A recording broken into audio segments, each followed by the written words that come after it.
हाँ तो हुआ मोबाइल आप चाहे कैसे लिए हाँ हाँ हाँ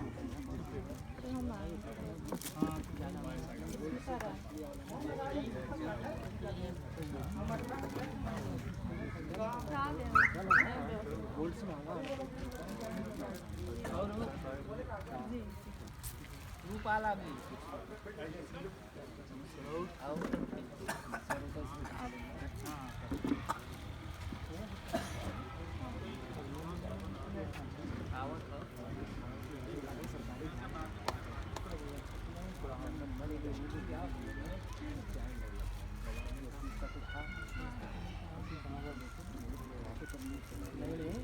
सभी भाइयों को प्रणाम।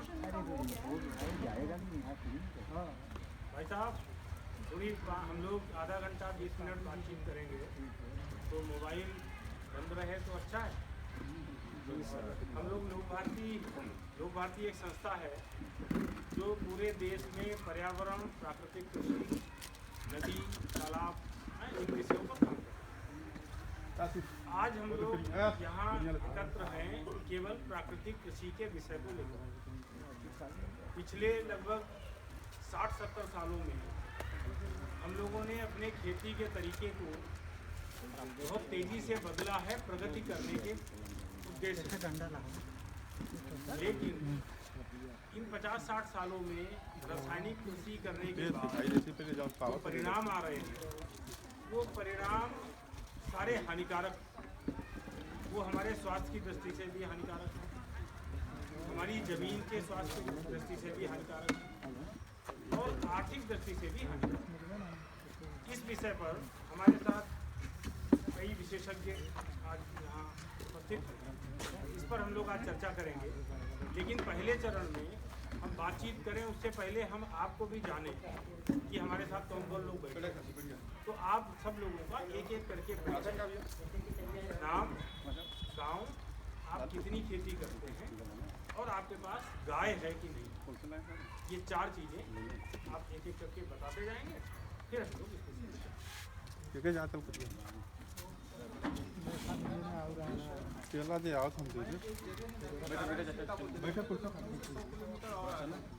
वहाँ का एक प्राकृतिक किसान, एक छोटी सी गौशाला जहाँ 25 गिरी नस्ल की गाय को पालता हूँ, वहीं पे 5-10 एकड़ में खेती करता हूँ। काफ़ी बातचीत में हम लोग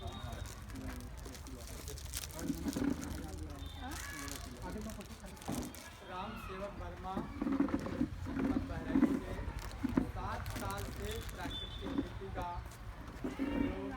और परिणाम दोनों देखते हुए आपको उसी का उदाहरण बताने के लिए भेजा गया। मैं नीरज सिंह हूँ। शाहजहाँपुर में मेरा गांव है जेवा, और पिछले 30 वर्षों से मैं दिल्ली में रहता था, वहाँ मेरी फैक्ट्री है।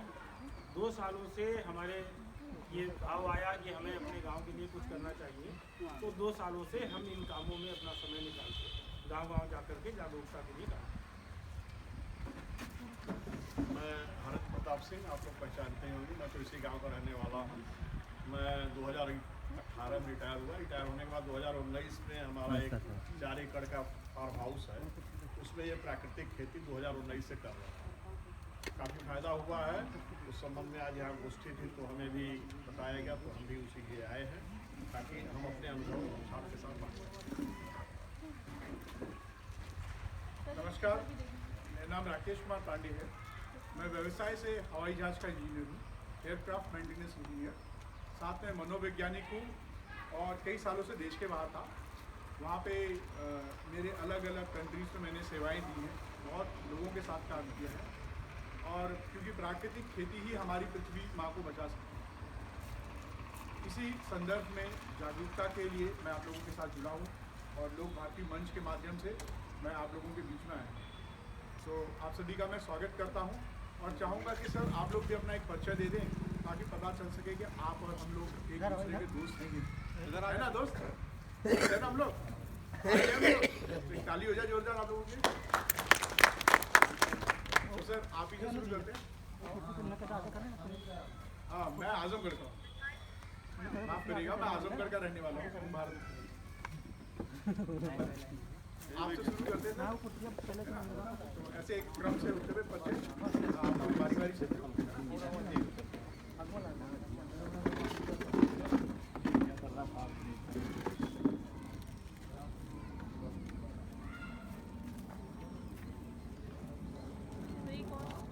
गाय के बारे में आपको बताना, गाय है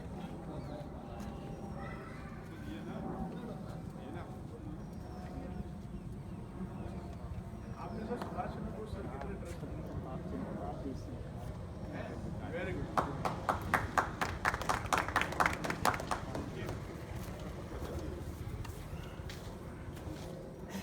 सर ऐसे बोलिएगा कि आवाज़ पीछे देंगे, हम सभी जानते अरे खड़ा हो जा, खड़ा होके बोला है सारी पटेल।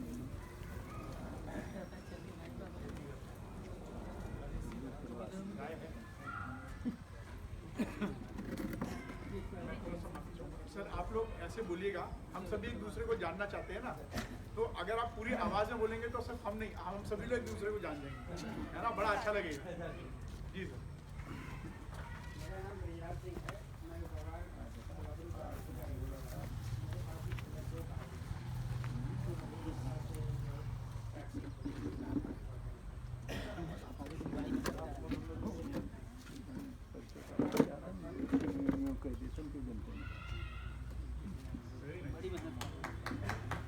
नाम नीलेश सिंह, निवासी चंडीगढ़।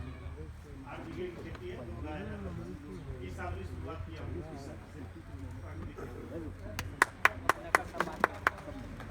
नीलेश सिंह वही सबसे बड़े नकल मार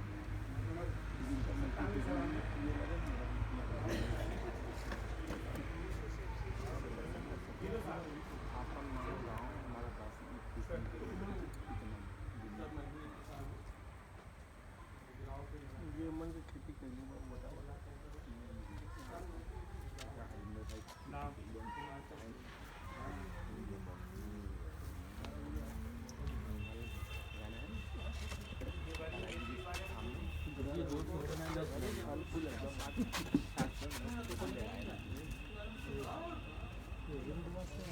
अरे हमने सागे आ गए दवाई ले रहे हैं तो हम धोए आए नहाए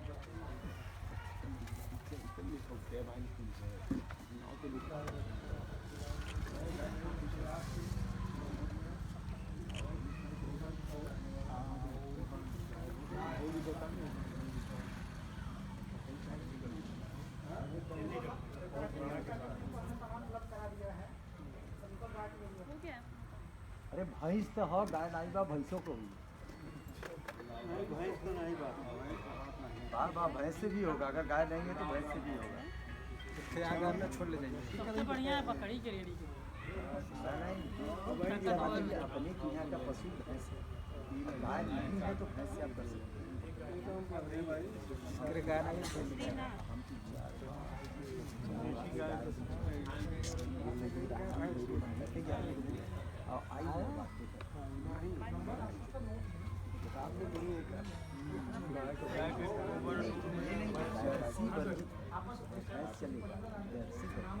लेकिन मैं 90% कम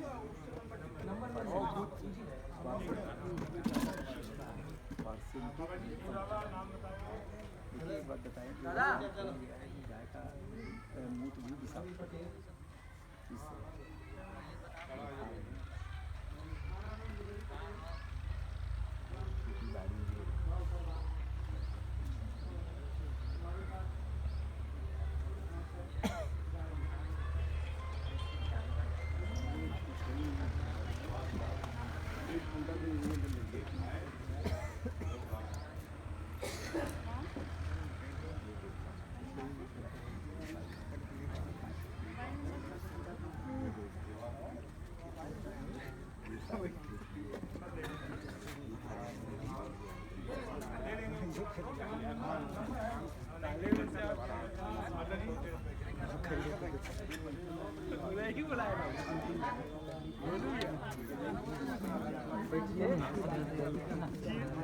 जीतू का ना अंकिता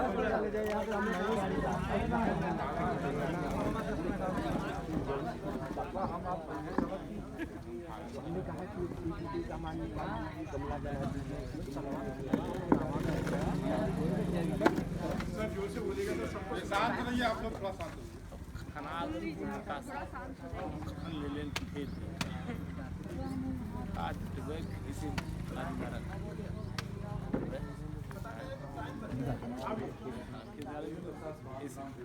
स्टाइलिंग पार्टी में हाँ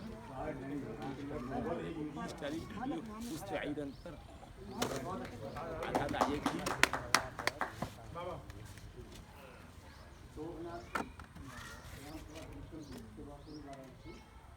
हमारे पास 2 गाय हैं, 8-10 एकड़ का खेती करते हैं। मोबाइल नंबर ले लेंगे। मोबाइल नंबर हम दे देंगे जी।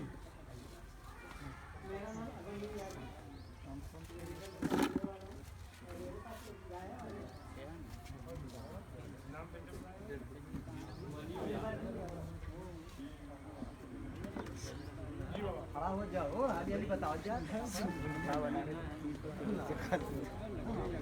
जोर से बोलिएगा, सुनाएंगे। नाम सब कुछ हाँ नाम लिख के तो झूलेगा अपन कार्यक्रम करें चाहिए।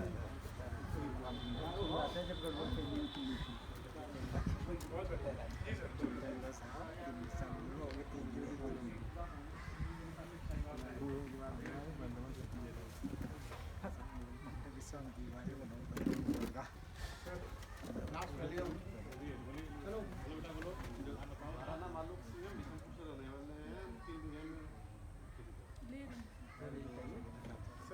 हमारा नाम दीपक सिंह है, बिशनपुर रहने वाला है। पूरी एक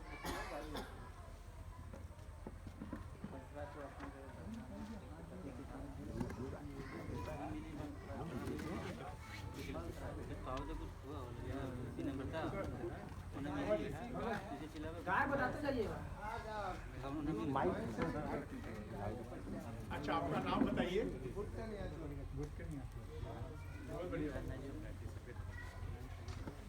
मंगेलाल यादव ग्राम बिशनपुर। जी सर।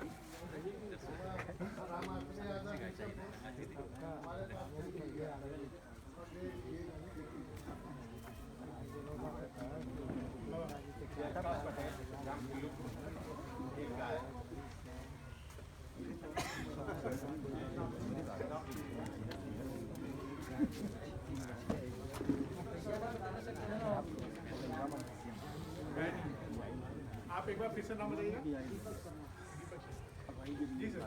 बाबा विजय बहादुर दुबे, अर्जुनपुर। हमारे पास एक गाय।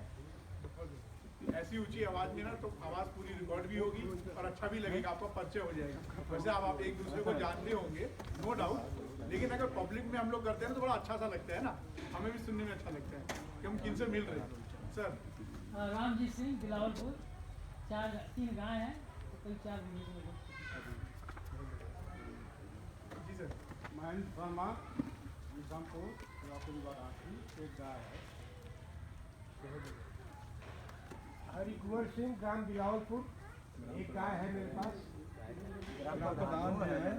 प्रधान यहाँ जो काम हो रहा है उनको कहना चाहिए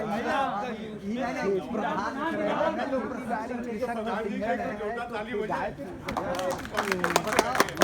नगर लेकर पूरे गांव को प्रशिक्षित करेगा। आप क्या बात करते हैं? गाँव के किसान नहीं किसान है लेकिन भ्रष्ट नागरिक है, जाकर के आप प्रशिक्षण लीजिए, आकर बताइए सबको। बाबा बोलिएगा। अरे वकील साहब आप बताइए।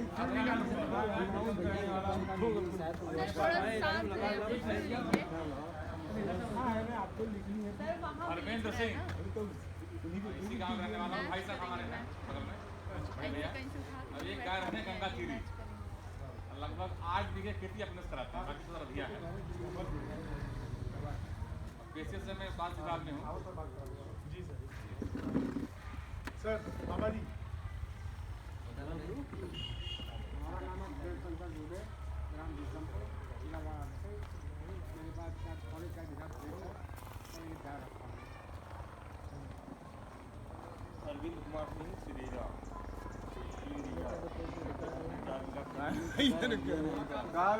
अरविंद कुमार सिंह गाय जितेंद्र सिंह सिरेरा, एक गाय 2 बीघे के लगभग भैया। अब अर्का 10 लाख रुपये हैं और हमारे पास 1.5 बीघे खेती करते हैं, 2 भैंस है। वहाँ पहले बताओ। कन्हैया लाल कन्हैया लाल बिंद, सूर्यभान सिंह भीखापुर 2.5 एकड़, एक गिर गाय। गिर गया हमारे गांव में, यहीं रखे हैं सिर्फ। गिर गए लोग गुजरात से पार्टी दे भाई।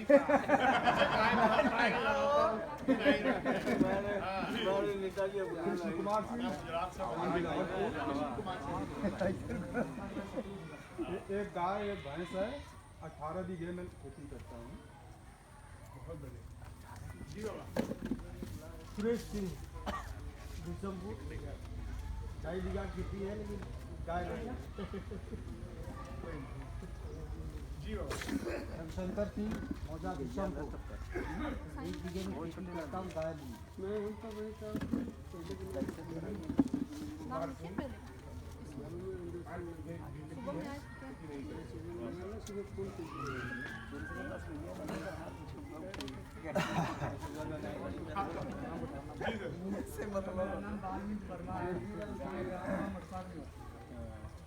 कल इनके यहाँ प्रोग्राम हुआ था, एक बार जोरदार ताली हो जाए, बहुत एक्टिव है। इनकी प्राकृतिक खेती वाकई बहुत खूबसूरत है। कई बार हम लोगों ने इसको सिस्टम पे दिखाया है।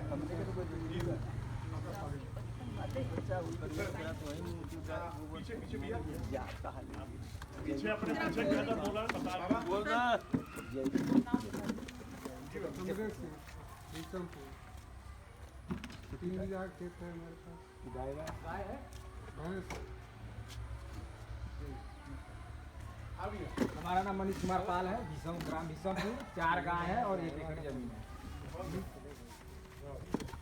मेरा नाम आशीष पाल है, मैं भीषमपुर का निवासी हूँ। मेरे 3 गाय 1 भैंस है, 1.5 एकड़ खेती है। भैया निर्मल कुमार सिंह, सन ऑफ स्वर्गीय कैलाश सिंह, ग्राम भीषमपुर, सेवापुरी, वाराणसी। खेती बाड़ी हमारे यहाँ जो है रामाश्री दादा और पारस करते हैं। खेती बाड़ी अधिक है, वही लोग करते हैं, हम देखते हैं। खेती बाड़ी में हमारा रुचि नहीं है। गाय है, गौशाला वगैरह भी रामाश्री जी के पास, रामाश्री जी को दिया गया है, वो सब करा रहे हैं। राजा राम अर्का, एक गाय एक भैंस है, 2 बीघा खेती करेगा। मुन्ना लाल बिंद, पंसरापुर अर्का, 5-6 बिस्सा हमारे पास जमीन है। एक गाय एक बच्चिया भी है। अर्का कंसरार दशरथ बिन, हमारे एक साहिवाल है, एक देसी गाय, उसका खाद बना करके 8-10 बिस्सा को रात खेती में खाद एकदम नहीं डालता है।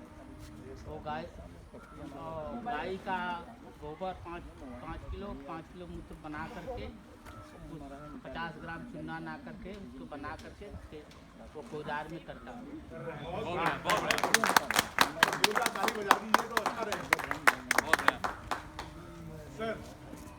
कैलाश नाथ विश्वकर्मा, 2 बीघा खेत है, 2 गाय।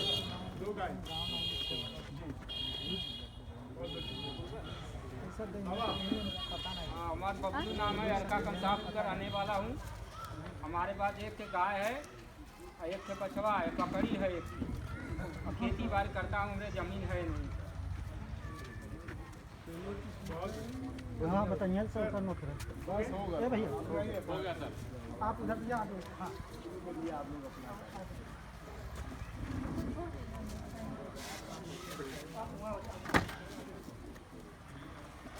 अब जो अगले सत्र में हम लोग आधा घंटा एक जो बातचीत करने वाले हैं, उसके लिए हमारे बीच में जो कमलेश सिंह जी हैं, ये कृषि अपनी जो बिना रसायन के प्रयोग किए वाली कृषि और रासायनिक कृषि दोनों के विशेषज्ञ हैं।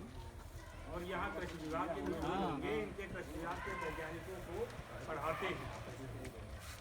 तो बहुत कम जगह, बहुत कम मौका ऐसा होता है कि इतने जानकार लोग हमारे बीच उपस्थित हैं। तो इनकी पूरी बातचीत सुनने के बाद कोई प्रश्न होगा किसी का, बाद में प्रश्न कर सकते हैं और इनकी चर्चा करें, उससे अच्छा इनकी चर्चा सुनिए। और इनकी चर्चा जितनी गहनता से, जितनी शांति से सुनेंगे, वो एक तरह से एक पढ़ाई होगी। आप भले 50 साल से 30 साल से कोई खेती कर रहा हो, लेकिन बहुत टेक्निकल चीज़ समझ आएगी।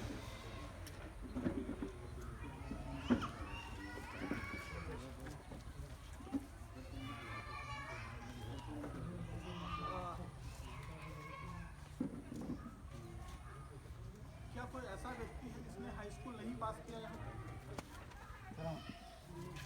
और कोई?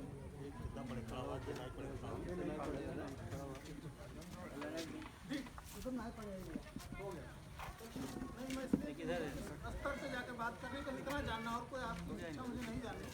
मुझे अपनी बात को कैसे रखना है, अपने ज्ञान के लिए। सही नंबर बता दो, वहीं खाली वहीं बैठे इतना बता दिया मैडम। अरे कहाँ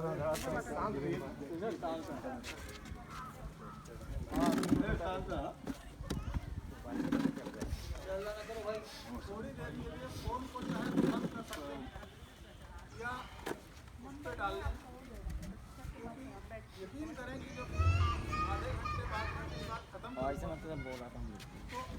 सभी चीज़ों को देखने का दृष्टिकोण थोड़ा सा आपका बदल जाए। इतना ही होगा और यहाँ कुछ नहीं है। क्यों होगा उस पर मैं थोड़ी चर्चा करूँगा। मैं कुछ सवाल आपसे चर्चा में करूँगा और मैं पूरे विश्वास के साथ ये चाहूँगा कि आप बेबाकी से उनके जवाब दें। एक प्रश्न ये है कि संपत्ति कितने तरह की होती है? मैं आपसे बाबू जी बैठे बैठे बैठे बिल्कुल उठना नहीं, मस्त बैठ। आप लोग सहमत हैं? जी। मुझे लग रहा है कि इन्होंने पूरी बात बताई नहीं, जानते तो हैं पर इन्होंने बताई नहीं। संपत्ति दो तरह की होती, कौन सी?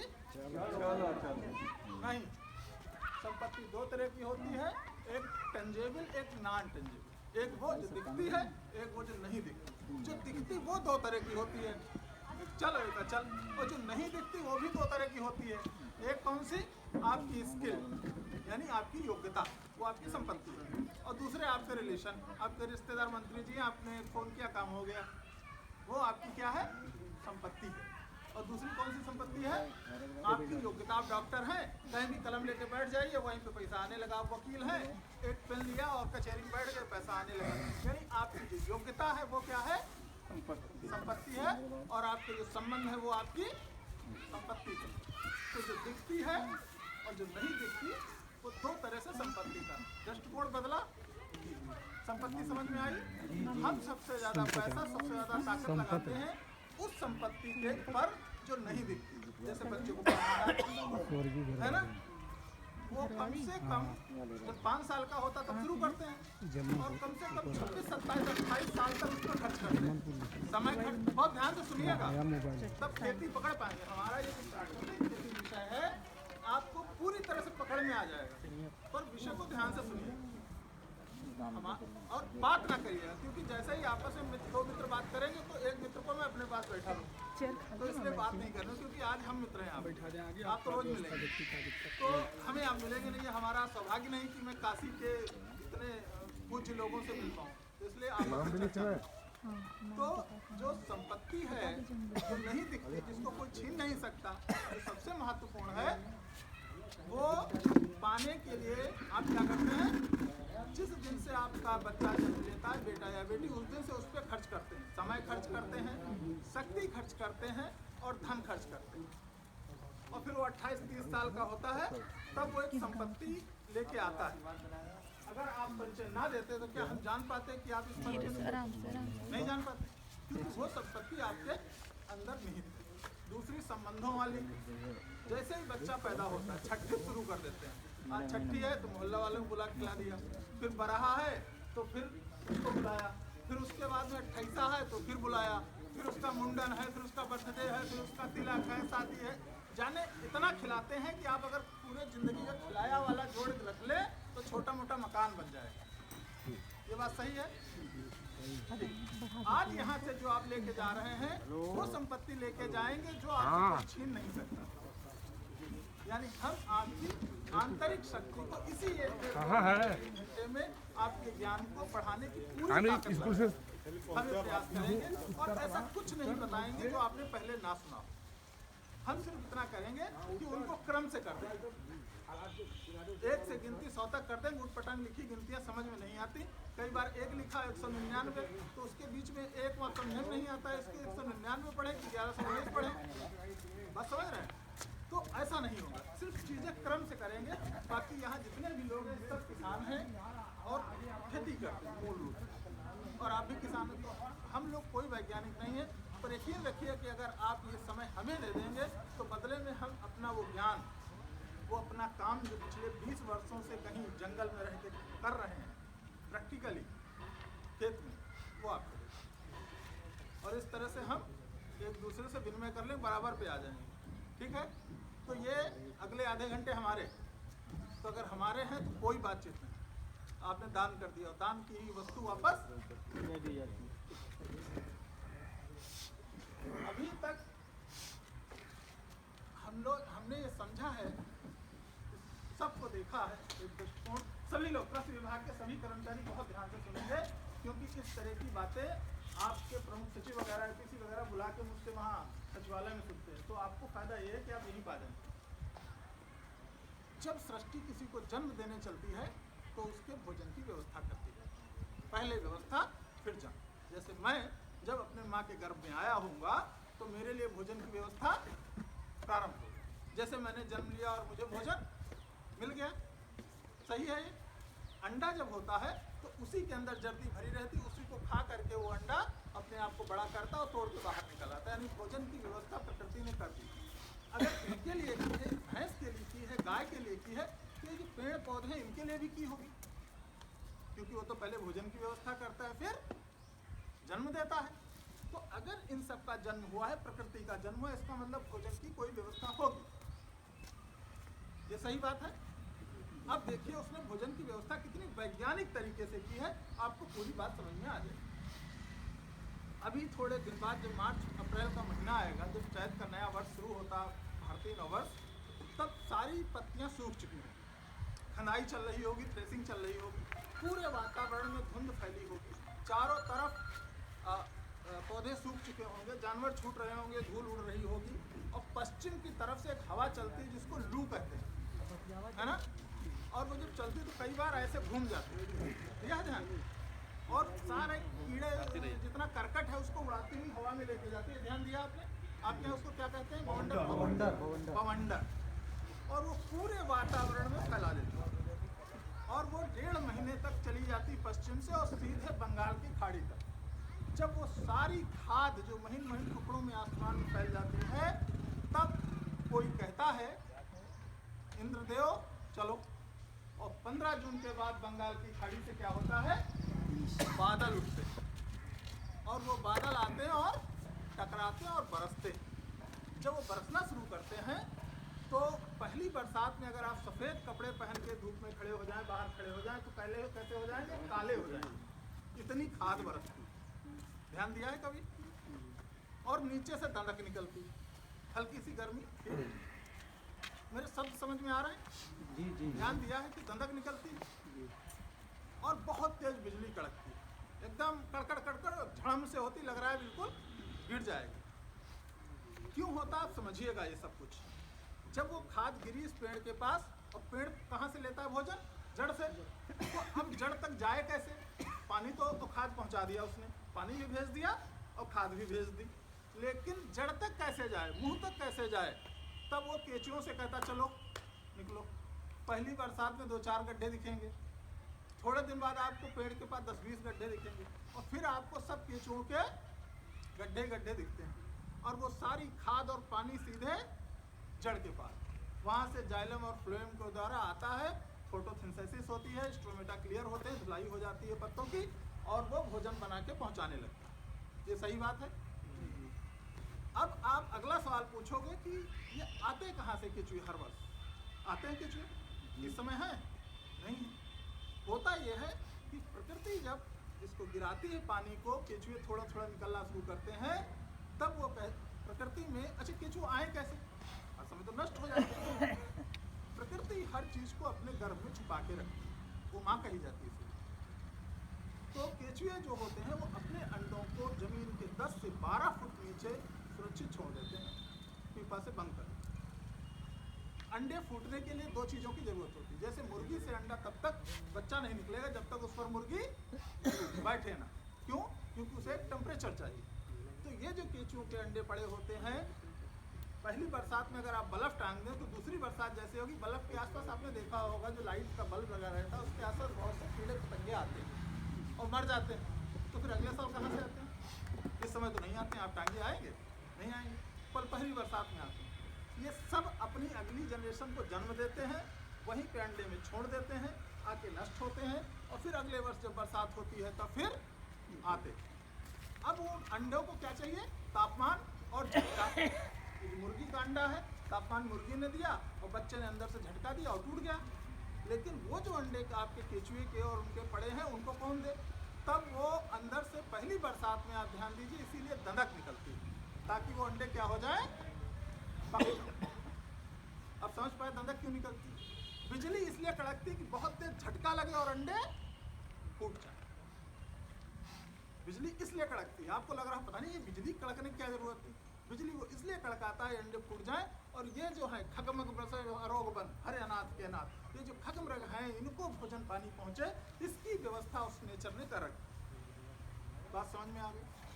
वो जब फूटेंगे, केंचुए आना जाना शुरू करेंगे, भोजन पानी नीचे पहुंचाएंगे, पौधा भोजन बनाना शुरू करेगा सूर्य के साथ मिलकर के, तब सब कुछ हरा हो जाए, पूरा वातावरण हरियाली से छा जाए।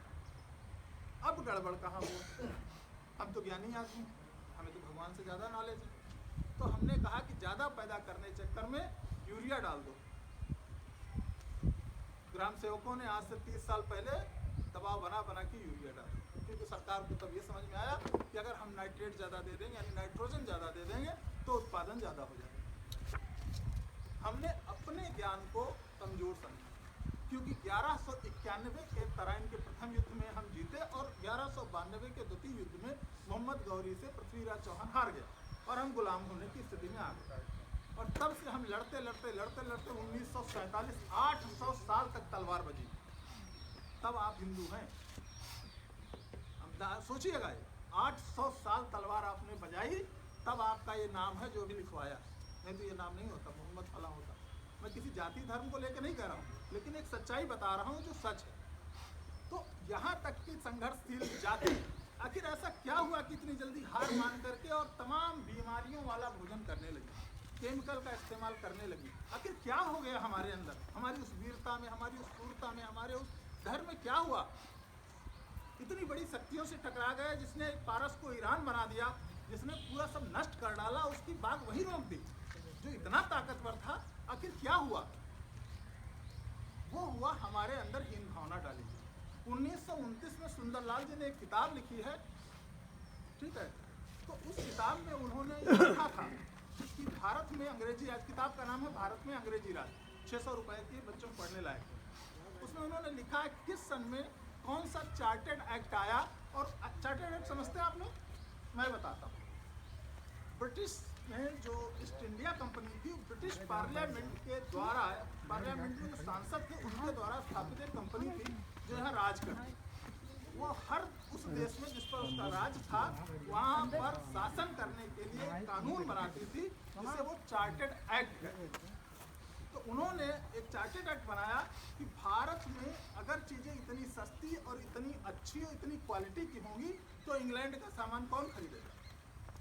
अगर भारत को कमज़ोर करना, तभी हमारा, जैसे आप बनाते हो सामान हम बनाते हैं, तो हमारा सामान अगर बहुत अच्छा है तो तभी बिकेगा बाजार में जब उस दिन आपका ना आवे। अगर बाजार में आपका आएगा सस्ता और अच्छा होगा तो मेरा लेगा कोई। तो ब्रिटिशर्स ने कहा कि हमारा सामान कब बिकेगा, जब भारतीय सामान कमज़ोर सो हो जाए। इसके लिए उन्होंने चार्टर्ड एक्ट बनाए और सुंदरलाल की पुस्तक में जिस पर बैन लगाया था अंग्रेजों ने, और गांधी जी ने अपनी उसमें छाप के अखबार में उसको छाप डाला और स्वतंत्र भारत की पहली पुस्तक छपी हुई। इसका प्रमाण है और पुस्तक में प्रमाण दिए, आप पढ़िए, नाम भी बता दिए।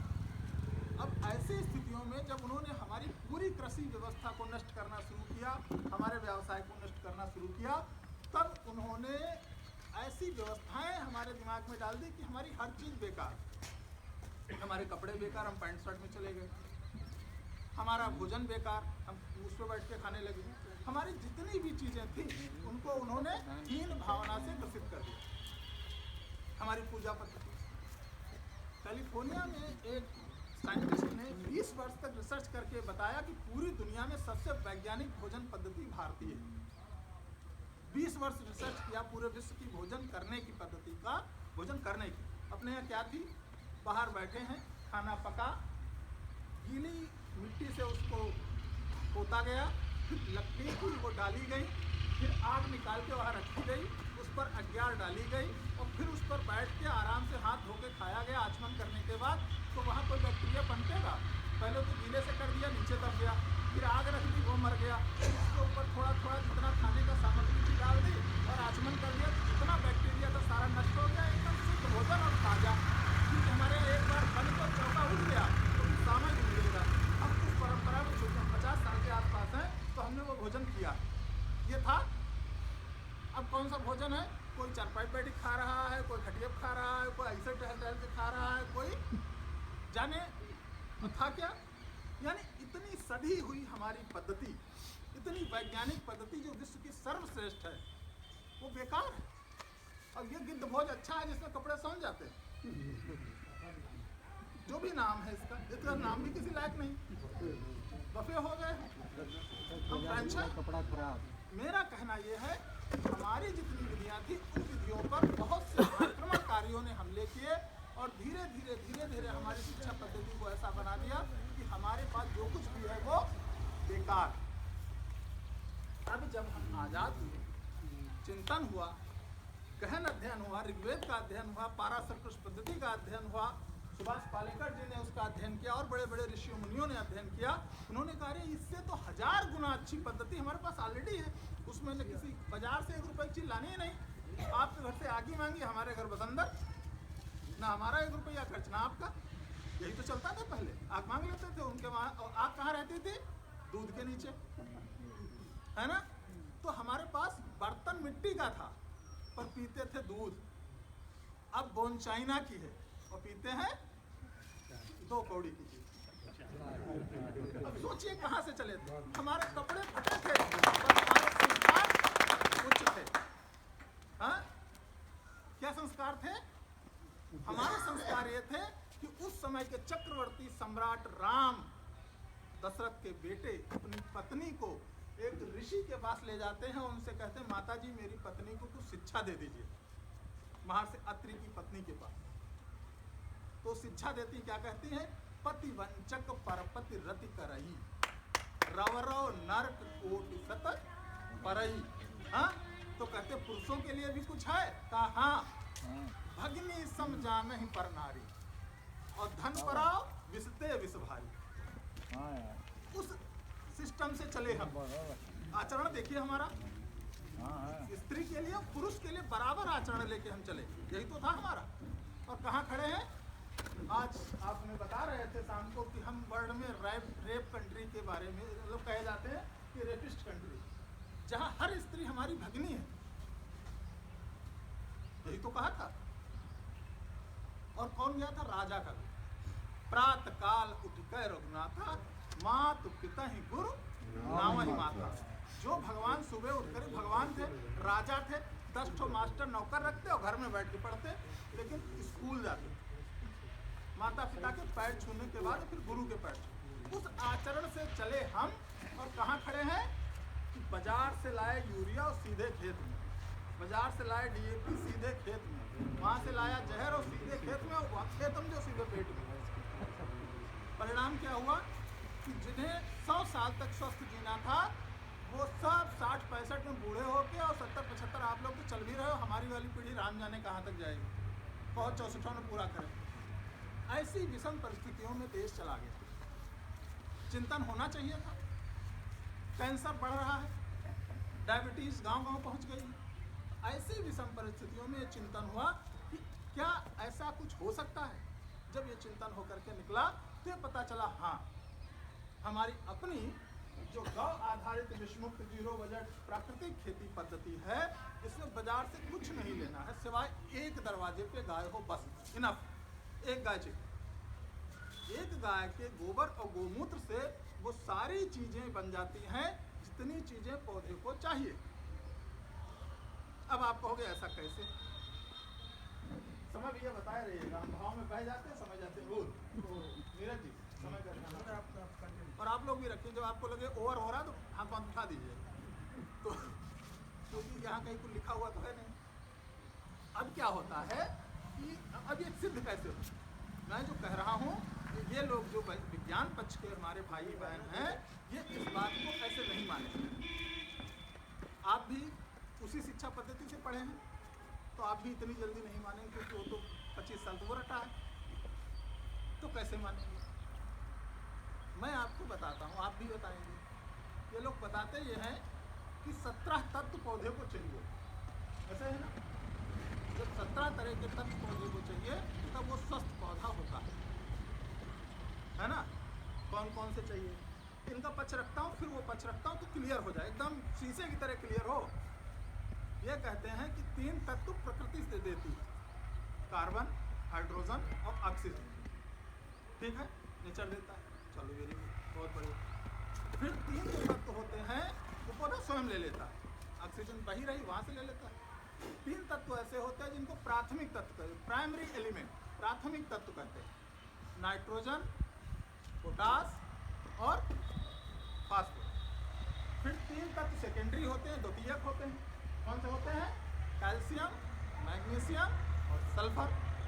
और बाकी जितने तत्व हैं वो माइक्रोन्यूट्रिएंट होते हैं। इनमें बोरान है, आयरन है, मोलिब्डेनम है, और आपका जस्ता है, तांबा है, जिंक है।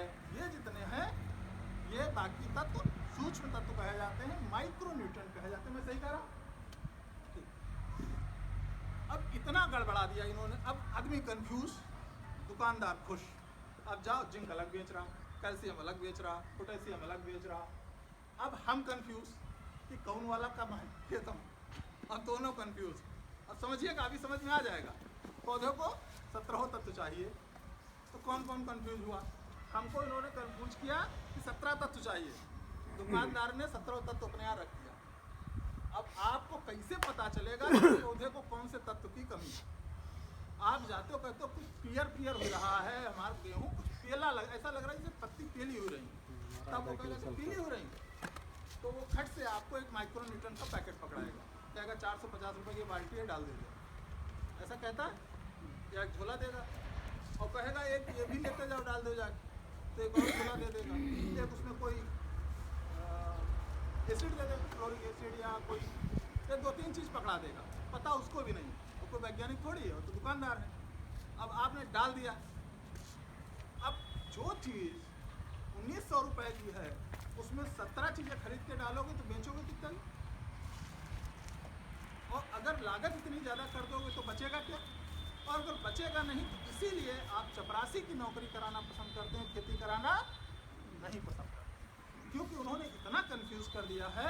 वो कंफ्यूजन, इस पद्धति को जब आप समझेंगे वो आपका अलग होगा। कैसे होगा आप समझेंगे? कोई जब आपको समझाए, बड़े बड़े समझाएंगे, ज्ञान देंगे बड़ा तगड़ा, ये डालो वो डालो, उससे एक सवाल जो आदमी, या आप अपने आप में सवाल पूछिए कि जो आदमी पूरी तरह से स्वस्थ है, उसको कोई बीमारी नहीं है, वो कोई दवा नहीं खाता, क्या वो अपनी जांच कराता, टेस्ट कराता अपनी बॉडी, कोई बीमारी नहीं, एकदम मस्त। कितने लोग हैं ऐसे जिन्होंने कोई गोली नहीं खाई, कोई दवा नहीं, तो कोई जांच रिपोर्ट है नहीं है। लेकिन जिनको डायबिटीज हो गई उनके पास हर महीने की रिपोर्ट होगी। मैं कह रहा हूँ, मेरा कहना ये है सर बताएं, हम दवाई खाएगा जब 4 दिन तबियत खराब हो जाए 5 दिन जब कर दो तुरंत ना खा। तो कहना ये चाहता हूँ अरे गलत कर रहे हैं सुनिए, उनको सुनिए, बात सुना भाई। लय टूटेगी चीजें कहीं लिखी नहीं। तो जो तत्व होते हैं उन तत्वों को समझिए और कितने पढ़ने चाहिए समझिए, तो आपको चीज़ें स्पष्ट हो जाएंगी। क्यों पढ़ने चाहिए ये स्पष्ट हो जाएगा। जैसे NPK की आप बोरी लाते हैं, ये सही है, कैल्शियम वगैरह या जिंक का पैक झोला लाते हैं, लेकिन जो और चीज़ है वो पूरा एक ही झोले में आ जाता है। यही तो है, इसका विज्ञान क्या है। अगर हम सरल भाषा में समझना चाहें, हम ये मान लें कि हम पढ़े लिखे नहीं, अब हमको समझाओ। एक सवाल ये हो सकता था कि हम साहब बिल्कुल पढ़े लिखे नहीं, हमको कुछ नहीं आता, आप बताओ। तो इसको इस तरह से आपको समझना है कि जैसे आपकी जो भोजन की थाली आती है, उसमें जो रोटी और चावल होते हैं वो किस लिए चाहिए आपको, वो ज़्यादा मात्रा में चाहिए। पूरी गाय भर रोटी और चावल कितने होते हैं, ज़्यादा होते हैं। ठीक वैसे जैसे NPK होता है।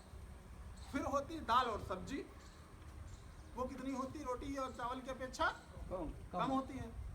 तो वो हमको उतना चाहिए, यानी कैल्शियम, मैग्नीशियम और सल्फर उस मात्रा में चाहिए।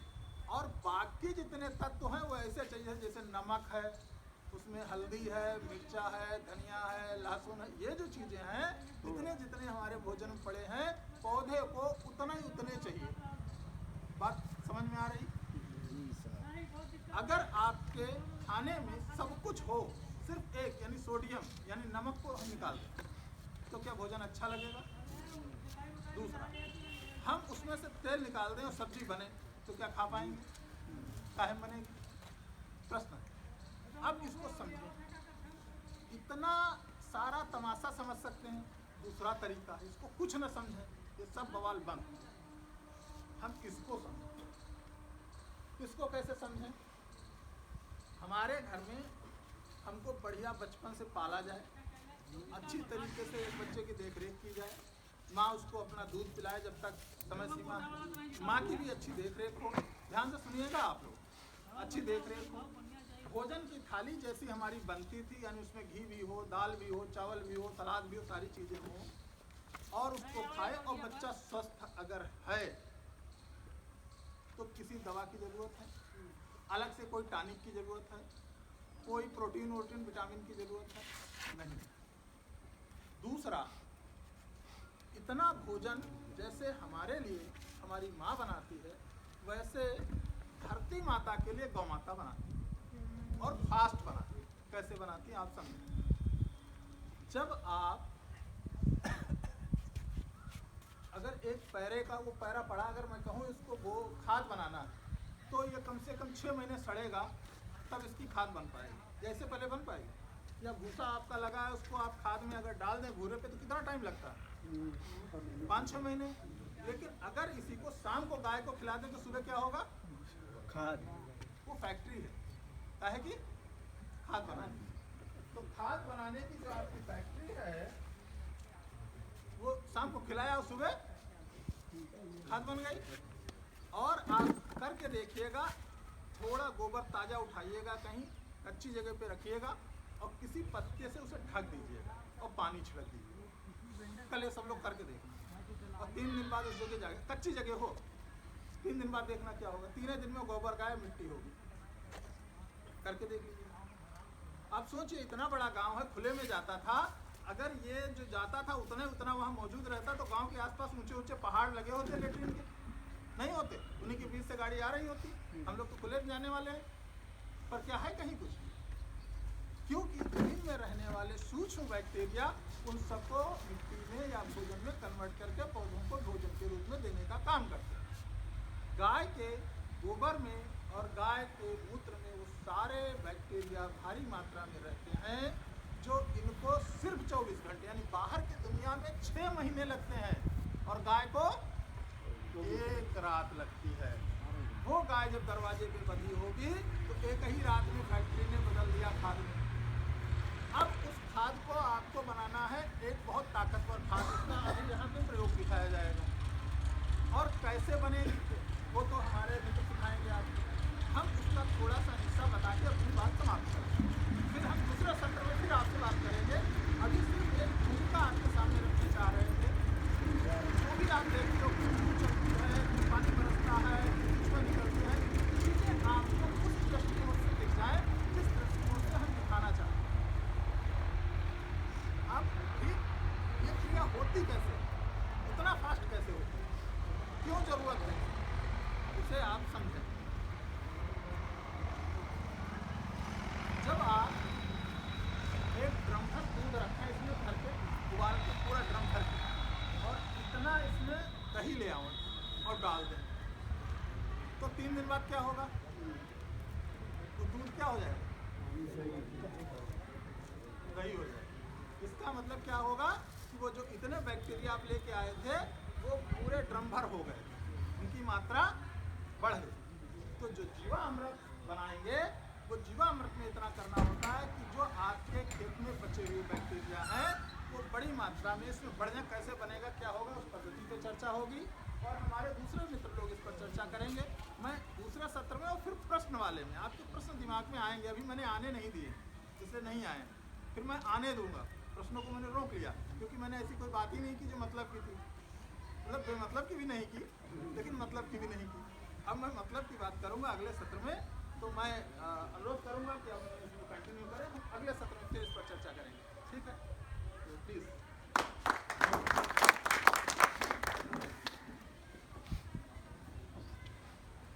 हम जब प्राकृतिक कृषि की बात करते हैं तो उसमें खाना शुद्ध होगा, हमारी खेत की मिट्टी अच्छी होगी, ज़्यादा उर्वरक होगी, ये सब तो चर्चा आती है।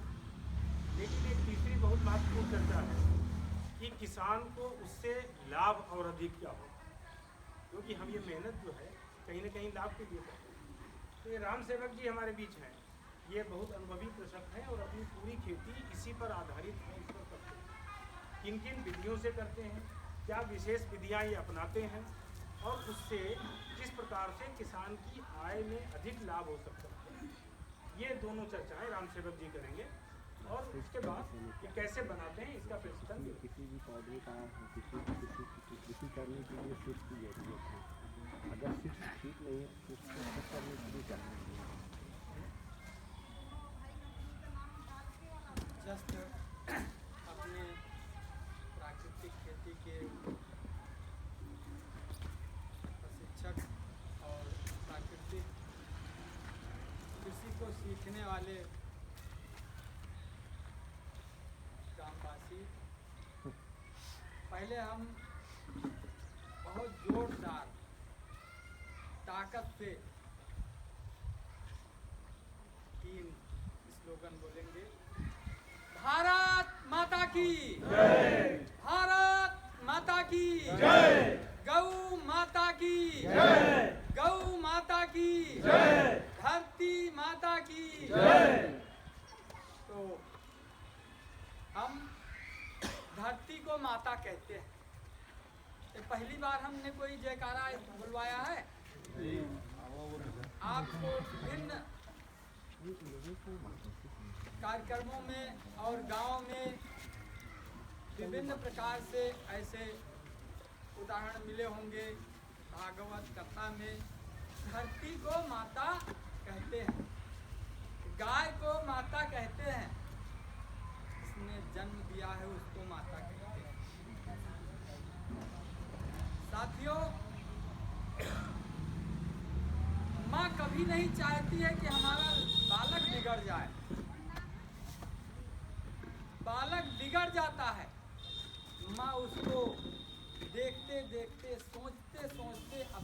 जीवन समाप्त कर देती है, नहीं सुधार पाती है, लेकिन उसकी इच्छा नहीं रहती कि मेरा बालक बिगड़ जाए। किंतु यही सोच पुत्र में भी होना चाहिए। जिसने हमको जन्म दिया है, एन तेन प्रकारेण हम अपने जीवन यापन के लिए कुछ भी माँ को कह दे।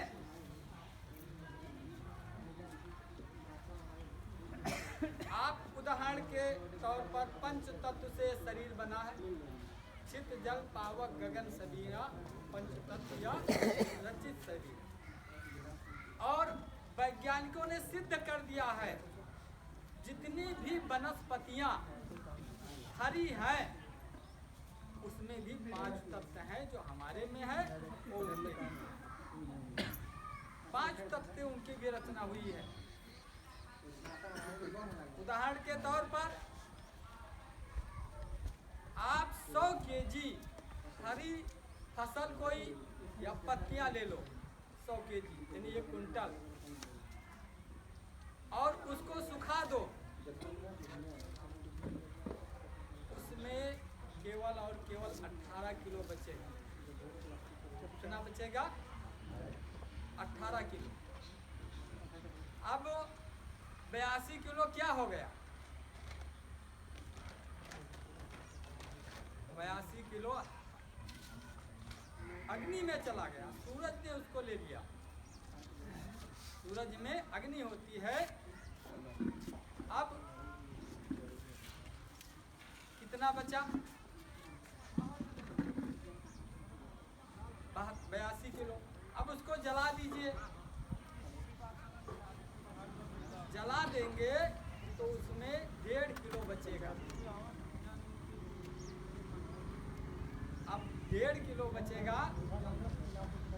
अब बताइए 88.5 किलो और 1.5 किलो बचेगा। सारी प्रक्रिया करने पर वो जमीन में बचेगा। आप जलाएंगे तो जमीन में 1.5 किलो बचेगा और सारे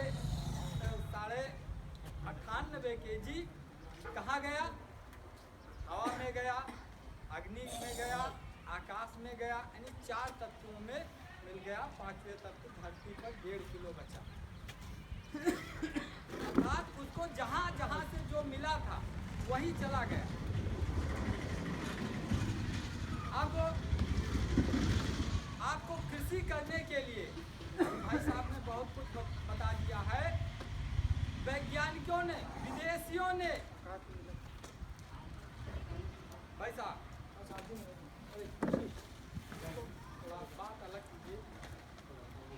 जैसे हमारा देश विदेशियों के हाथ में कभी गुलाम था और आज़ादी भी मिली थी, लेकिन किसी समझौते से मिली थी। कुछ लोगों ने हमको ठगा।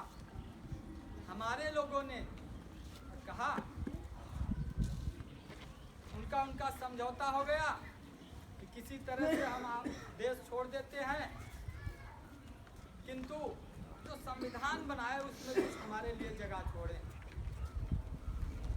उसमें कुछ गलतियां हुई और कहा गया कि आपको ज़्यादा उत्पादन करना है। पेस्टिसाइड, डाई, यूरिया का जो प्रयोग होगा ये आप बताएंगे जब हम चले जाएंगे। देसी गाय की जगह पर ये जो गाय हम देंगे उसका प्रचार प्रसार करेंगे यहाँ पर। ये सब तय हो गया। कुछ विदेशियों से कुछ वैसे कुछ हुआ और हमारे गाय को बचाने के लिए हमारे महापुरुषों में शोधन करके ये कभी न कभी खत्म हो जाएगी। तो ये हुआ कि अंत समय में गाय की पूंछ पकड़ने के लिए बताया जाता है कि संकल्प किया जाता है। शादी ब्याह में संकल्प का कार्यक्रम चलता था। वो देसी गाय था। जो आज की गाय कह रही है जर्सी, ये गाय नहीं है। ये गाय तो है ही नहीं। और ना मानो तो इसका दूध आप खाते होंगे, पता चल जाए क्या होगा। फिर ये जो खाती है इससे पता चल जाएगा। तो वो गाय हमारी देसी गाय खत्म हो जाए, जो गौ माता हम कहते हैं ये खत्म हो जाए, ये षड्यंत्र था और कोई चारा नहीं है धरती को बचाने के लिए, केवल और केवल गाय है। कि हमारे सुभाष पालेकर ने 40 वर्ष तपस्या करके सिद्ध कर दिया है। आप नेट पर देख करके सुभाष पालेकर की कृषि के नाम से वो ऑनलाइन उसमें देख सकते हैं, नेट पर देख सकते हैं। बहुत सारी किताबें इन्होंने लिखी है, प्रयोग किया है नागपुर में। तो सिद्ध है केवल और केवल धरती माँ हमको भोजन देगी और धरती माँ को गौ माँ भोजन देगी। तो कैसे? बहुत पहले राजा हुआ करते थे, नंद बाबा राजा होते थे, दशरथ राजा होते थे, बहुत युगों में। तो जिसके ज्यादा गौएं होती थी वो उतने ज्यादा बड़े क्षेत्रफल का राजा होता था। जितनी ज्यादा गौएं होती थी क्योंकि उनकी खेती उन्हीं के द्वारा उन गोबर से होती थी। और भाई साहब, चाचा, बहुत थोड़े दिन पहले हम आपके यहाँ की नहीं कह सकते, लेकिन हमारे यहाँ जो होता था गांव में, जो गर्मी के दिनों में कुछ गांव के लोग जिसके चरवाहे होते थे वो सबकी गाय ठेके पे ले लेते थे। 100 रुपये महीने, 50 रुपये महीने, फिर उसको 100 गाय 50 गाय करती थी, गर्मी में चराते थे, फिर अपने खेत में बांधते थे। और खेत में बांधने के बाद में उतनी अच्छी फसल होती थी, यूरिया तब नहीं लगती। तो जब सुभाष पालेकर जी ने सिद्ध कर दिया और विदेश में इसको मान गए, आपके घर में और आपके आसपास परिवार में मोबाइल सिस्टम होगा। एक देश है उरुग्वे है और उसकी जनसंख्या है, पूरे देश की जनसंख्या 35 लाख और वहाँ का राष्ट्रीय पशु है देसी गाय, आपके भारत वाली देसी गाय। देख लीजिएगा, वहाँ के प्रति व्यक्ति वार्षिक मासिक आय 1 लाख रुपए प्रति व्यक्ति की है। पूरा पढ़ लीजिएगा, बहुत बड़ा वहाँ पर शोध हुआ है। यानी अपने देश की सोच दूसरे देश में उत्पन्न हो गई और जितनी जनसंख्या उनके 10 गुना उनके यहाँ उत्पादन होता है बिना डाई यूरिया पेस्टिसाइड के। और हम अपने यहाँ देसी गाय को खत्म कर रहे हैं, इसीलिए एक प्रशिक्षण करना पड़ा। और इत्तेफाक से हम भी सुभाष पालेकर जी का प्रशिक्षण 2013 में लिए। 7 दिन तक प्रशिक्षण हरियाणा कुरुक्षेत्र विद्यालय है वहाँ पर लिया। और जितना शब्द उन्होंने बोला उतना शब्द हमारे डायरी में अभी लिखा है, जब जरूरत होती है उसको बैठा। फिर गांव में ऐसी खेती करना प्रारंभ किए, दूसरे को बताना भी प्रारंभ किए, लोग नहीं मान रहे थे।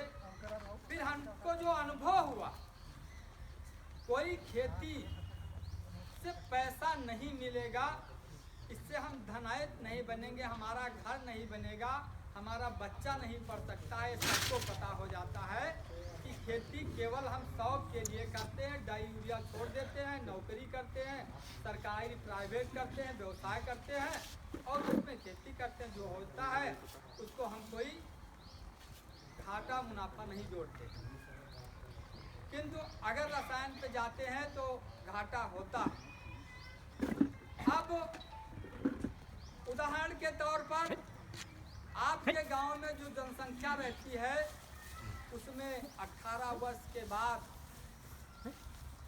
18 से 30 वर्ष तक घर और खेत में वर्किंग समय दिन में कितनी जनसंख्या नहीं रहती है, आप बताएंगे?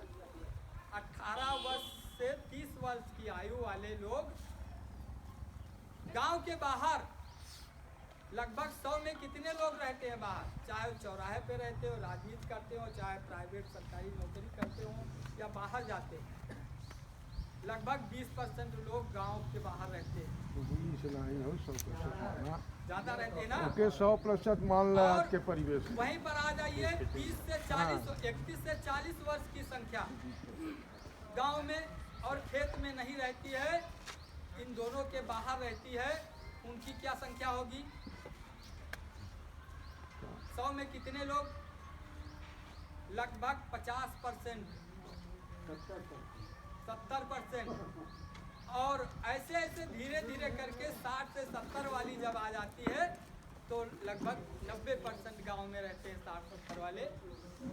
कहने का तात्पर्य ये है कि घर में जब बच्चा जवान हो जाता है और माता पिता होते हैं, पत्नी होते, ढेर सारा परिवार होता, तब खर्च बढ़ जाता है तो सारे लोगों की निगाह उस नौजवान पे टिक जाती। ये कहीं चला जाता, कमा करके 10, 20, 50 हज़ार देता तो परिवार चलता, शादी ब्याह होती और खेत में लगाते।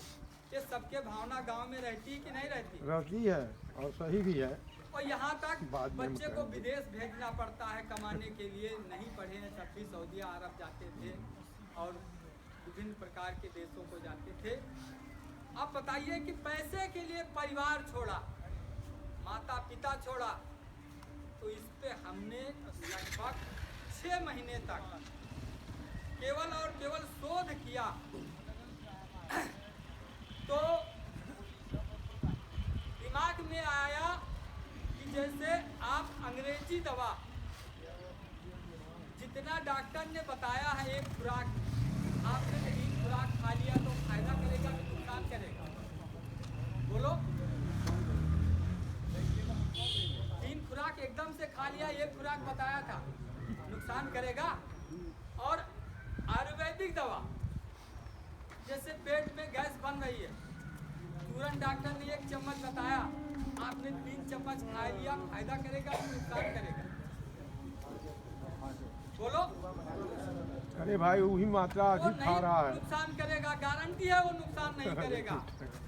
अर्थात सुभाष पालेकर जी ने जो बताया हमको अच्छा लगा, लेकिन 1 महीने में 1 बार जीवामृत छोड़ते हैं, 2 बार छोड़ते हैं। जरा देर में हम दूसरे छमाही, तीसरे छमाही, दूसरे साल बढ़िया फसल होती है बिना डाई यूरिया के, लेकिन उसको 3 गुना पहले से हम शुरू कर दें,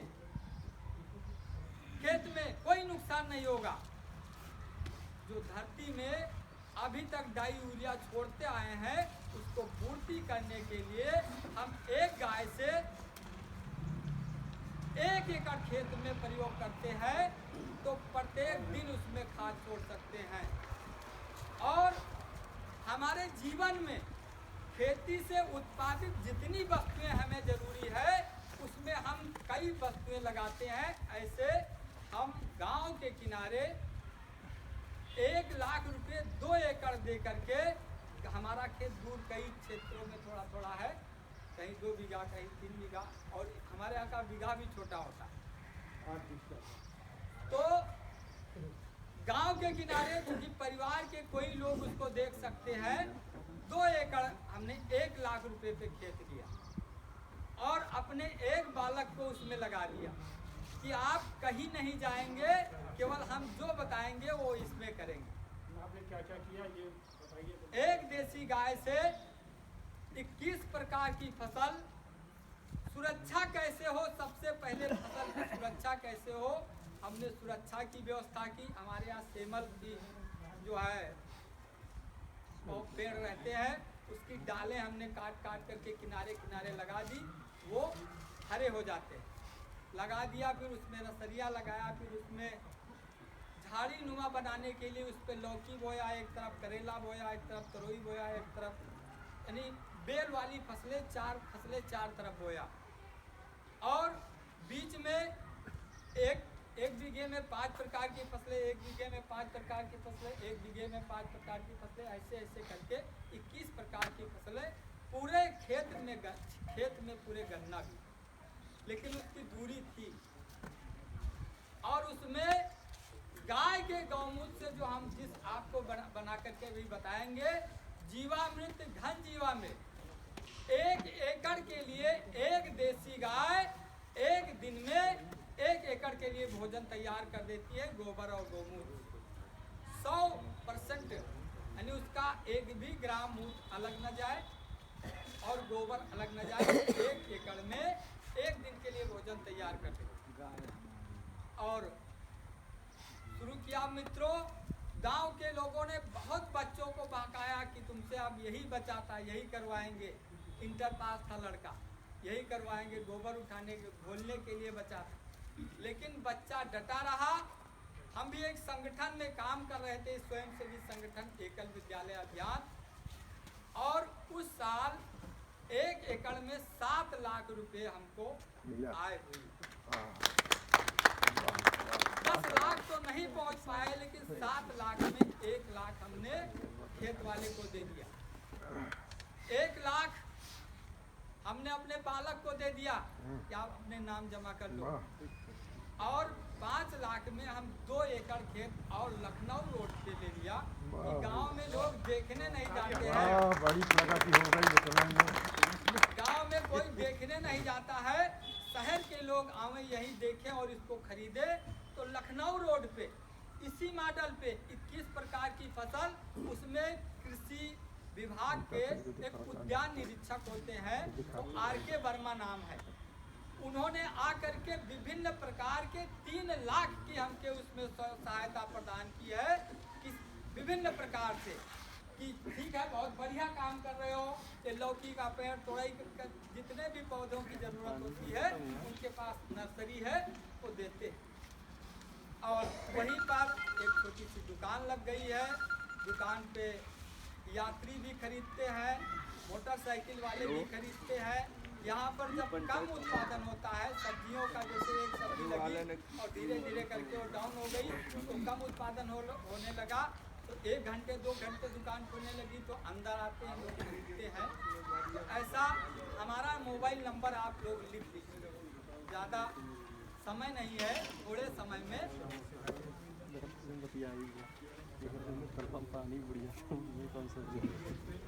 ये बहुत इम्पोर्टेंट है। यही बताया 21 प्रकार की बताया। पूरा विवरण बताने में देखिए कम से कम 1 घंटा हमें लगेगा। एक खेत में इसका नंबर आप सर का लिख लीजिए, जिनको आवश्यकता होगी उनको हम लाए थे यहाँ पर बनवाएंगे। अभी इसका थोड़ा सा दीजिएगा आप 98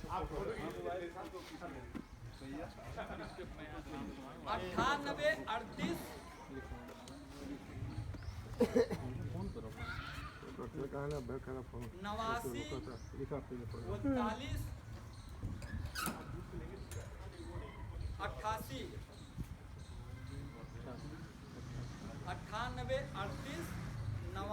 89 88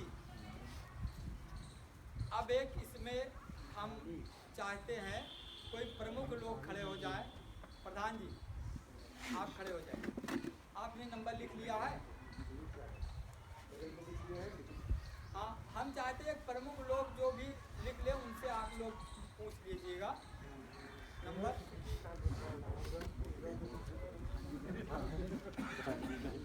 तो विभिन्न प्रकार के आपको अभी बहुत सारे मौके आएंगे। पूछिए, नाम भी बता दीजिए। भारत माता की, भारत माता की। तो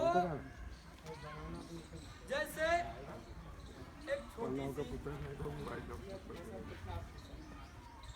आप अपना नाम बता दिए तब तो फोन नंबर हुआ करेंगे। राम सेवक वर्मा,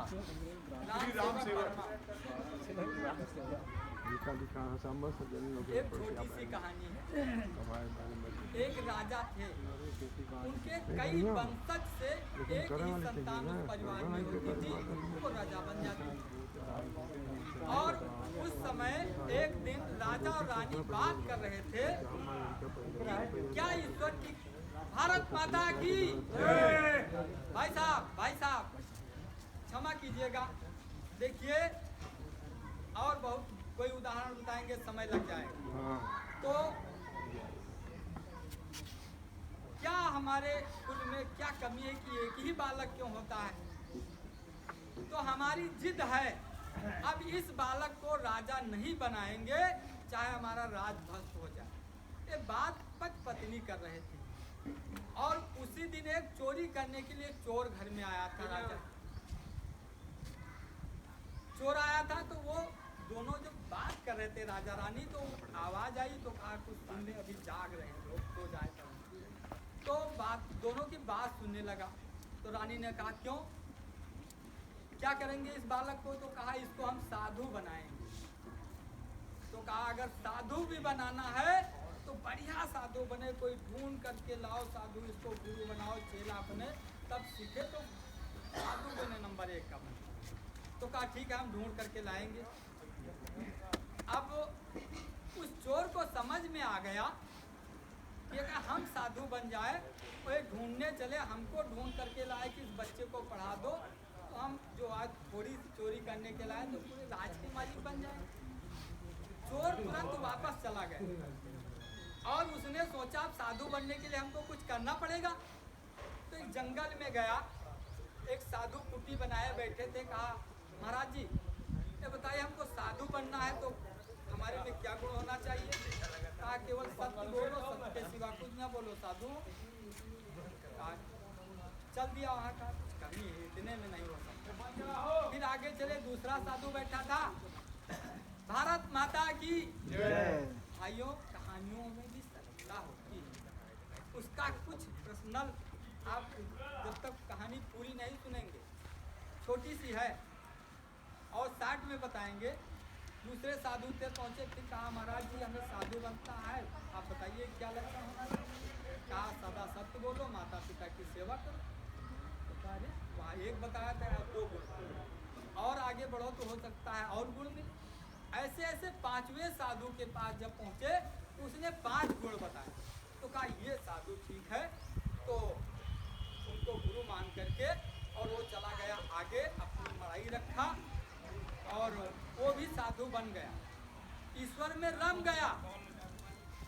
और एक दिन फिर राजा रानी बात करने लगे थे कि देखिए बालक सयाना हो रहा है, देर कर देंगे तो उसमें भी गुण हो जाएंगे, आप ज़्यादा जल्दी गुरु ढूंढिए।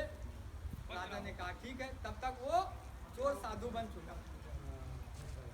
अब राजा उसी रास्ते से निकले, पहले साधु से पूछा, दूसरे वैसे जैसे चोर ने पूछा था वैसे उन्होंने गुण पूछे चले गए।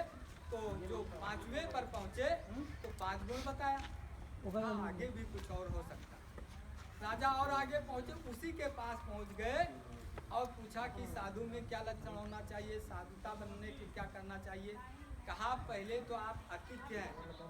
अब देखिए उसके गुण आ गया, पहले आप आतिथ्य, पहले यहाँ बैठिए, प्रसाद लेंगे तब कुछ हम बात करेंगे, वरना आप जाइए, आपको बहुत लोग साधु मिल जाएंगे, गुरु मिल जाएंगे। तो राजा बैठ जाते हैं और वो बाबा कुछ उनको प्रसाद देता है, ग्रहण करते हैं, पानी पीते हैं। इसके बाद में 5 गुण बताता है और 6वां गुण ये हो गया कि आदित्य देवो। और राजा के समझ में आ गया बहुत बढ़िया साधु है, जिससे हम अपने बालक को कहा महाराज जी हम चाहते हैं हमारे बालक को आप शिक्षा दे दीजिए। तो कहा हो जाएगा। तो कहा हमारे घर में चलेंगे और हमारे बालक एक ही उसको शिक्षा दे करके उसको हम साधु बनाएंगे। तो उस चोर ने कहा हमने सब माया त्याग दी है, माया की जरूरत होती, आपके बिल्डिंग की जरूरत होती तो आप राजा में हमने साधुता धारण किए। अगर आपकी जरूरत हो तो अपने बालक को हमारे आश्रम पे भेजिए, इस हमारी जरूरत नहीं है आपके मकान को जाने के लिए। और राजा ने कहा कि तो आपके यहाँ अगर हम कुछ बनवा दें इसको महल की तरह कुछ सुरक्षा के लिए तो ये आपकी मर्जी। अब राजा ने अपने दरबारियों को आदेश दिया, वहाँ पर बन गया आश्रम बढ़िया और बालक को भेज दिया, वहीं शिक्षा दिया, शिक्षा दिया। अंत में क्या हो गया आप लोग जानते होंगे, जब गुरु हो गया वो चेला हो गया, उनमें कोई राजा हुआ होगा। तो कहने का तात्पर्य, इस कहानी का तात्पर्य है कि चोर भी अच्छी बात को देख करके और इतनी बड़ी उपलब्धि प्राप्त कर सकता है अपने में साधुता धारण करके। हम अपने साधु रूप में सुभाष पालेकर की कृषि को समझ करके, क्योंकि गांव के लोगों को ज़्यादा समय नहीं है, आपको गांव के सरकारी कर्मचारी आएंगे बताएंगे। जैसे पहले सरकारी कर्मचारी बताते थे कि डाई यूरिया पेस्टिसाइड छोड़ना है तो ये सरकारी योजना का लाभ मिलेगा, ऐसे आने वाले समय में अगर आप प्राकृतिक खेती करेंगे, गौ आधारित खेती करेंगे, जीवामृत घन जीवामृत कीट नियंत्रक बना करके खेती करेंगे तो ये आपको सरकारी सहायता मिलेगी। ऐसा बहुत जल्दी होने वाला है और कहीं कहीं हो भी गया है। तो विभिन्न प्रकार की सरकारी सहायता भी कृषि के रूप में मिलती रहेंगी, लेकिन हम उसकी ना आशा करते हुए जीवामृत के लिए 6-7 लोग यहाँ पर आ जाएं। जीवामृत कैसे बनना, जैसे डाई, खेत में डाई छोड़ते हैं, डीएपी छोड़ते हैं, अर्थात बोने के पहले खेत की जुताई वो कर लेते हैं, फिर अंत में या तो बीज के समय डाई बो देते हैं या डाई बोने के बाद में बीज अलग होते हैं, यानी अंतिम जुताई में डाई बोते हैं। ऐसे घन जीवामृत यानी गोबर का पाउडर, अगर आपके पास 1 कुंटल गोबर का पाउडर है, इसका तो प्रत्यक्षीकरण होना नहीं है। घन जीवामृत तो घन जीवामृत हम पहले बता दें। घन जीवामृत अर्थात 100 किलो गोबर, 4, 5, 10, 15 दिन का गोबर हो, उसमें 5 से 10 लीटर गाय का, देसी गाय का दूध, 1 से 2 किलो दाल का आटा, कोई भी दाल का आटा जिसे बेसन कहते हैं, किसी भी दाल का आटा आप 1 से 2 किलो, और गुड़ 1 से 2 किलो। गुड़ ना हो तो पानी में आप 24 घंटे के लिए 10 केजी गन्ना और छोटी छोटी गट्टी काट करके पानी में छोड़ दें, उसका उसमें आ जाएगा और उस पानी को उसमें छोड़ दें घन जीवामृत। और 1 मुट्ठी मिट्टी, जहाँ डाई यूरिया नहीं पड़ती है, खेत की मिट्टी ना हो, जहाँ पर पौधे लगे हों या ज्योति बोई न जाती हो, उस जगह की 1 मुट्ठी मिट्टी, क्योंकि उसमें जहर नहीं है, और ले जा करके उसमें घोल करके सब सामग्री और उस गोबर में आप मिला दें। कितना, जैसे छोटी छोटी उसको क्रिया भी बना सकते हैं सुखाने के लिए, या उसको गबड़ करके बिल्कुल गूंथ करके, एक वो क्या कहते हैं हलवा की तरह गूंथ करके गबड़ दीजिए, वैसे फावड़ा हो वैसे गबड़ करके, और उसको सुखा भी सकते, सुखा करके पाउडर बना सकते, अन्यथा उसकी छोटी छोटी गोला बना करके और सुखवा करके आप उसको रख सकते हैं। जब खेत में बोना हो उसके पहले अगर पहले का पाउडर बना रखा है तो पाउडर झोंक सकते हैं, या छोटी छोटी उसकी गोली बनी रखी है तो गोली को फोड़ करके और महीन करके फिर उसको डाई की तरह बो सकते हैं। या खेत को पलेवा करना है तो उसके पहले उसको पानी में मिला करके और पानी के साथ में उसको पलेवा में छोड़ सकते हैं। अगर ताज़ा गोबर नहीं है तो सड़ी गोबर की खाद 6 महीने 3 जो बूढ़ आपके लगे होते हैं, बूढ़ में उसको कायदे से इकट्ठा कीजिए 1-2 कुंटल। उसी हिसाब से आप जीवामृत जो अभी बनेगा 100 केजी गोबर पर 20 लीटर जीवामृत उसमें मिला करके उसको संशोधित करके घन जीवामृत बनाया जा सकता है। और जो करने वाले कार्यकर्ता होंगे अभी और उनको समझाया जाएगा, और कुछ पत्रक भी आपको मिलेंगे जो अब हम चाहते हैं जीवामृत बनाने के लिए 6-7 लोग यहाँ आ जाएं। घन जीवामृत यानी पाउडर क्या हो प्रधान जी? गाय के क्या गाँव गोबर भर की बताइए, प्रधान है गाँव का खिलवाड़। और कोई 4-5 लोग आवे क्या भाई जा जा गाय नहीं है उसको, देसी गाय चाहिए। आपका चेहरा उधर कैमरे की तरफ है। तब तो पहले गाय दें तब प्रैक्टिकली चले।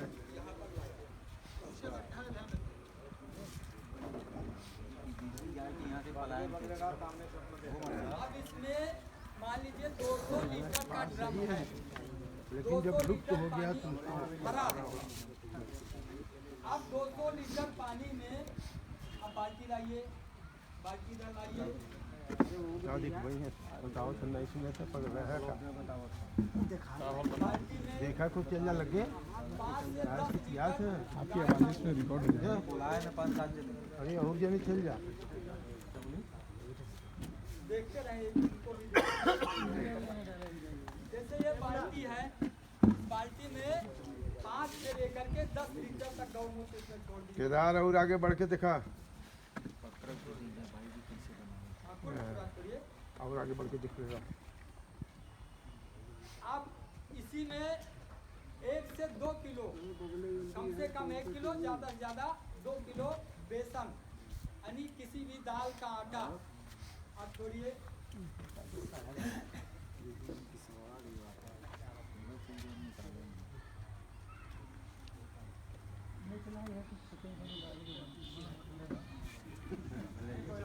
बड़ी समस्या बाबत यह सही बात कोई के कुल गगरा पहिर पहिर से चल जाता है जो सुनई वाला नहीं बा है सुथनी पहिर पहिर सुथनी पहिर पहिर सब जात बा 9 बजे निकल जाता।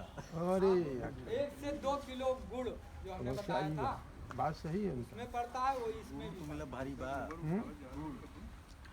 माफ करिएगा आप लोगों का डिस्कशन इसमें रिकॉर्ड होगा।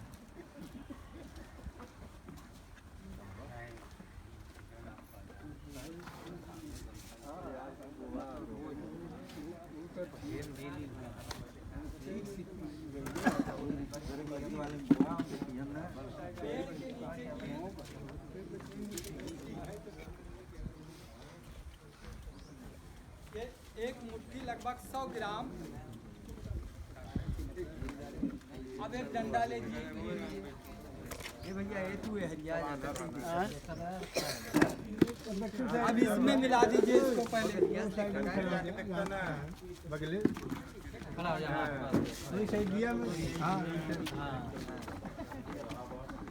देखिए इसमें कोई ना कोई प्रमुख होंगे, उनसे आप पूछ लीजिएगा। मोबाइल नंबर हमने बता दिया है, कोई भी आपको कमी पड़ेगी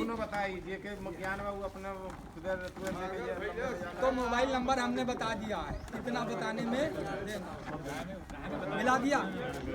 भारत माता की जय, भारत माता की जय।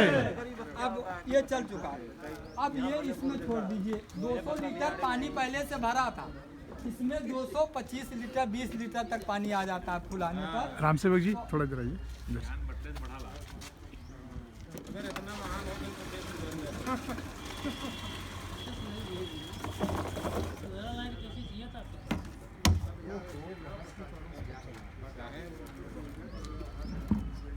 अब इसको भी एक डंडा लेंगे और घड़ी की सुई जैसे चलती है ऐसे ऐसे नहीं चलाएंगे, ऐसे चलाएंगे। इसको चलाइए।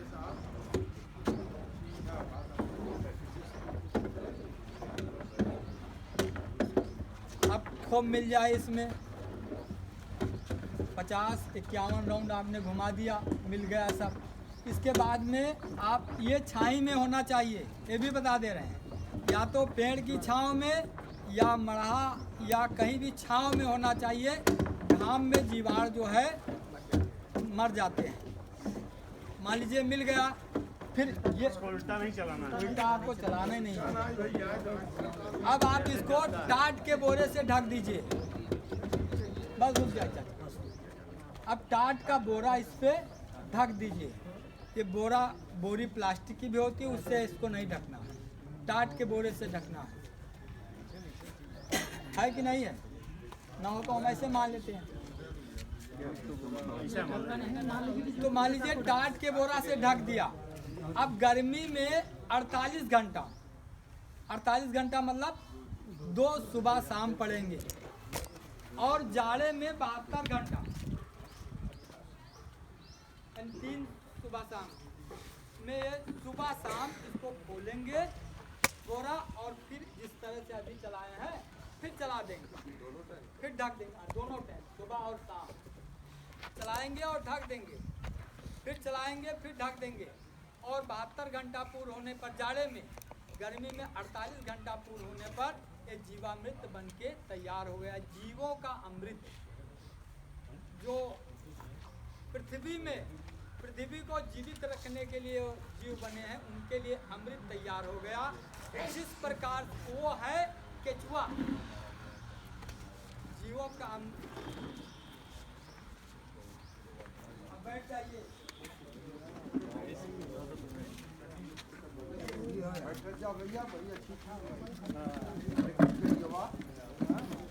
रखा हो गैया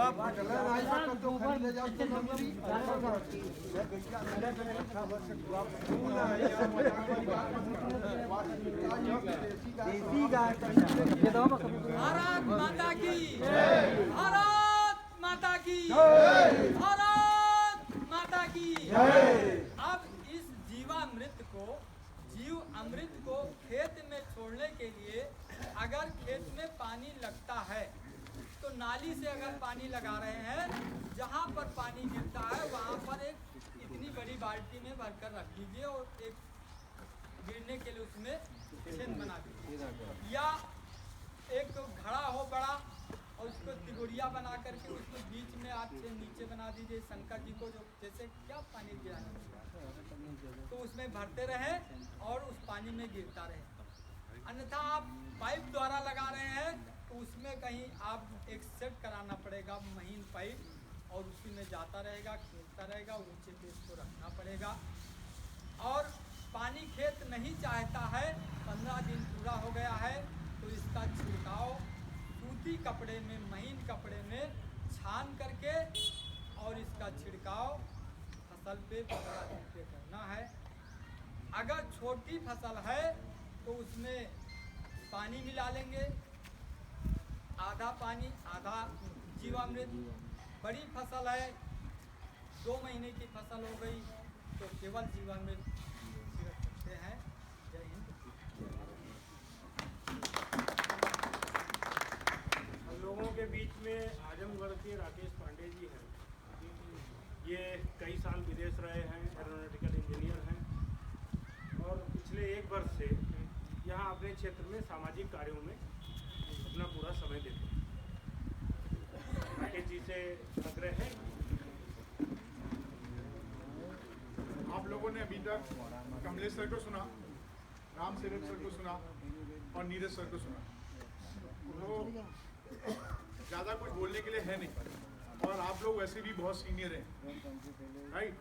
तो आप लोगों ने ये महसूस किया होगा, जो एनर्जी, जैसा कमलेश सर ने पहले बताया था कि वो एनर्जी आज के युवाओं में है नहीं। कारण क्यों है? क्योंकि हम जो खाना खा रहे हैं वो शुद्ध है नहीं। और आप मेरी बात मानिए, पूरी दुनिया में और जितने भी बड़े शहर हमारे देश के हैं, वहाँ लोग एक घोंसले टाइप की खेती करते हैं और कोशिश करते हैं कि उससे उनकी किचन की सब्जी निकल जाए और वो ऑर्गेनिक हो, जिसे बोलते हैं प्राकृतिक हो, और स्वस्थ खाना खाएं। एग्री करते हो? आप में से बहुत सारे लोग अपने परिजनों के घर गए होंगे बाहर बड़े शहर में। जब वो मॉल में जाते होंगे तो ऐसे सब्जियां सजा के रखी होंगी, उसमें एक सेक्शन होगा प्राकृतिक का और एक होगा नॉर्मल सब्जी, और जो प्राकृतिक वाला वो बहुत महंगा होगा।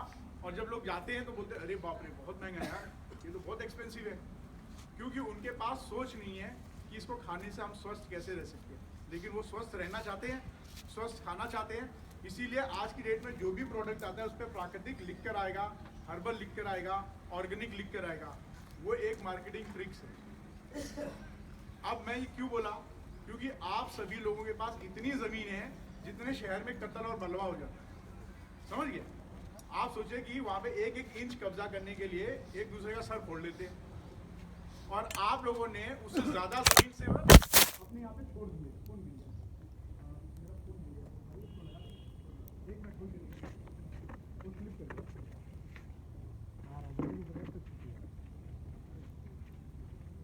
ये रहा